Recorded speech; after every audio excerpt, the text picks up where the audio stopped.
the Nonprofit Podcast, powered by Donorbox.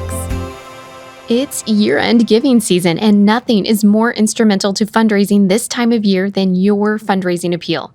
Whether it's a letter that's written and mailed, or it's an email from your inbox to theirs, your supporters need a compelling reason to make that important donation that keeps your mission alive into the next calendar year. Welcome back to the Nonprofit Podcast. I'm Cara, fundraising coach at Donorbox, and we are here each week with practical actions you can use today to increase donations and take your nonprofit to the next level tomorrow. Writing a fundraising appeal that truly engages your audience and drives all those critical donations can be quite a challenge. So many nonprofit leaders, founders, and fundraisers get a bad case of writer's block when it's time to sit down in front of the computer and write. Are you feeling that? I know I'm feeling it too, right alongside you if you are. Today, I'm here to make it a little easier for you. I have 3 must-dos that will really make your fundraising appeal writing just a little easier. But before I get into those must-dos, let's spend a little bit of time talking about what a fundraising appeal is, or maybe what it isn't, right? My colleagues, Jenna Lynch and Cara Schmidt, and I hosted an appeal writing workshop several months ago. Before the workshop, we asked participants to share with us their fundraising appeal. We were going to critique it and start there. Well, many, if not all of those workshop participants shared with us the link to their donation page. And that's not what we meant by a fundraising appeal at all. No, a fundraising appeal is an outbound ask for support. A fundraising appeal directs donors to that donation page. And a fundraising appeal is a written letter that presents a clear, compelling reason to support your amazing mission. I should probably also say that creating a persuasive appeal letter is really different from almost any other form of writing. It really breaks some of those writing rules you learned in school. So instead of that formal term paper, a good fundraising appeal letter is more like a letter to a friend. And that brings us to our first must-do for appeal writing. And our first must-do, number 1, is just that: be a friend.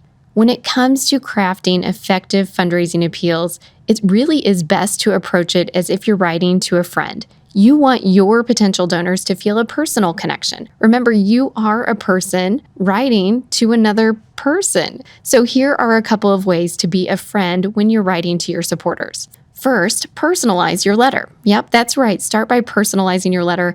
Address your reader by their first name whenever possible. Hello, Joe sounds a lot more friendly than Dear Donor, doesn't it? Sometimes I start a fundraising letter that I'm sending by email even more informally. Hey there, Susan, or something like that. I write like I speak. And writing like you speak means writing in an approachable tone.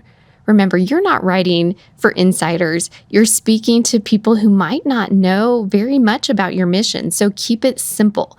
Avoid that jargon and make it relatable. Try not to sound so stuffy when you write either. Remember, you're writing person to person. If your first draft would sound too stuffy to write in a letter to your friend, make another draft and try to make it a little more casual in tone. And if you were writing to a friend, you wouldn't use a lot of heavy design elements and photos in your letter, so don't do that in your appeal letters either. When it comes to design for your fundraising appeals, less is often more. Again, think about your letter as a conversation with a friend.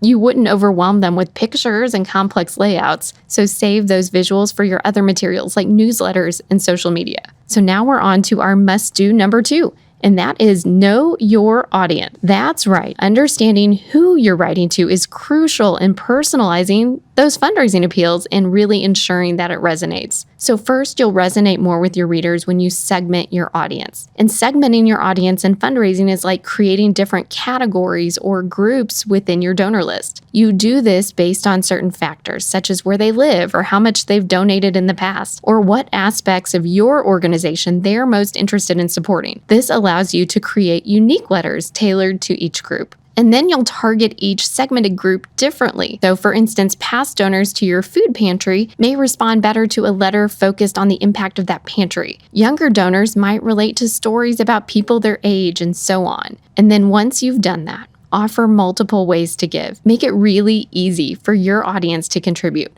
offer various giving options. You can direct donors to give by providing a link to your online donation form in your appeal email or a QR code to your donation form in a mailed letter. Be sure to include a remittance envelope and phone numbers when you can too. The more choices you provide, the easier it is for donors to support your cause. And knowing your audience means you'll make your supporters feel like you're writing to them individually. Making them feel known and seen is really impactful when it comes to earning their support.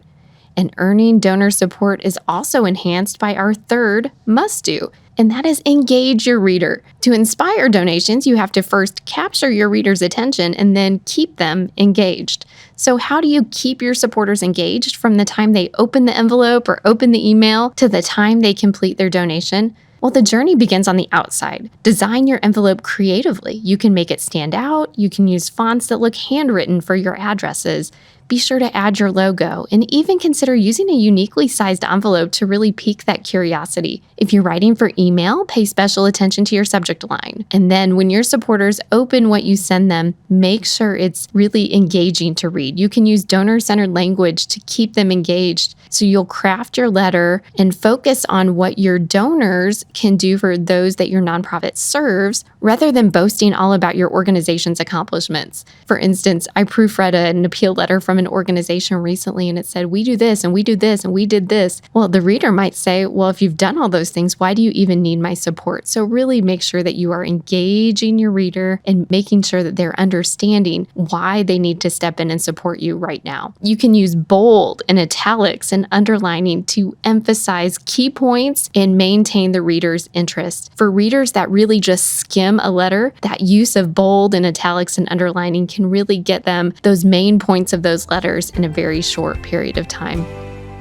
I know that's a lot of information in a short little podcast for sure. Remember, your appeal should feel like a friendly conversation. It should resonate with your specific audience, and it should really keep your readers engaged. If any of this overwhelms you, or you really want to know more about fundraising appeals and how they fit into your overall year-end fundraising campaign, I have a special invitation for you. Join me for the on-demand Donorbox Academy Masterclass called 30 Days to Your Year-End Campaign. Our Donorbox coaches work with you to put together all the elements for your year-end fundraising campaign. We offer bite-sized instruction to introduce new strategies and explain each actionable concept so that you feel confident with how to utilize each of those things to raise money for your mission. And then we blend that on-demand instruction with some downloadable guides and templates and work with you to create your fundraising plan. And since we're talking about fundraising appeals today, I'll say that we do spend some good time going deeper on the art and the science of fundraising appeal writing. We give you all you need to put your fundraising plan into action. So if you're ready to take your year-end fundraising to the next level, just head over to the show notes of this podcast. You'll find the link to register for the course, and you have a special promo code waiting there for you too. We have a special extra discount for you if you use the promo code podcast to register. And that's the promo code PODCAST. I hope you'll use that. And as we wrap up this week's episode, I really want you to know that I'm rooting for you at this year end. I truly am. And I want to sincerely thank you for spending a little of your valuable time this season with the Nonprofit Podcast. I hope you've left with the confidence to take a small step today that will make a big difference tomorrow. Be sure to click the download button on your podcast player, then leave the Nonprofit Podcast a review or give it a thumbs up if you're listening to the Nonprofit Podcast on YouTube. Your review really is a great way to help others find us. You're here to help others. We're here to help you. So until next time, stay inspired. That warm feeling when you help someone, it's not just happiness, it's fulfillment. And we believe it should be available to everyone, from frontline heroes to first-time fundraisers. Our tools empower you to help others. This is our mission.